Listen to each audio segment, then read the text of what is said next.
നമസ്കാരം. അമൃത കീർത്തി പുരസ്കാരം നേടിയിട്ടുള്ള ശ്രീ ആചാര്യ MR രാജേഷ് അവർകൾ അദ്ദേഹത്തിൻ്റെ ധാരാളം പ്രവർത്തനങ്ങളുണ്ടെന്ന സമൂഹത്തിൽ സനാതനധർമ്മത്തെ പരിപോഷിപ്പിച്ചുകൊണ്ടിരിക്കുന്ന വേളയിലാണ്.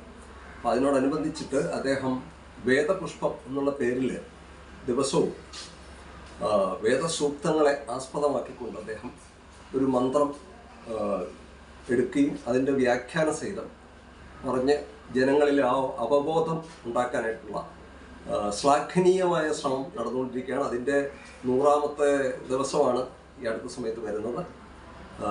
അതിലൂടെ മനുഷ്യനെ സമൂഹത്തിലെ ധാർമ്മിക മാർഗം മനസ്സിലാക്കാനും ധർമ്മത്തിലൂടെ അർത്ഥകാമങ്ങളിലൂടെ മുന്നോട്ട് ചരിക്കാനുള്ള പ്രേരണ അദ്ദേഹം കൊടുത്തുകൊണ്ടിരിക്കുന്ന സമയമാണ്. എല്ലാ ആശംസകളും അത് കേൾക്കുന്നവർക്കും പറയുന്നവർക്കും വക്താവിനും ശ്രോതാവിനും എല്ലാം ഐശ്വര്യവും സമൃദ്ധിയും എല്ലാം ഉണ്ടാകട്ടെ എന്ന് ആശംസിക്കുന്നു. നന്ദി.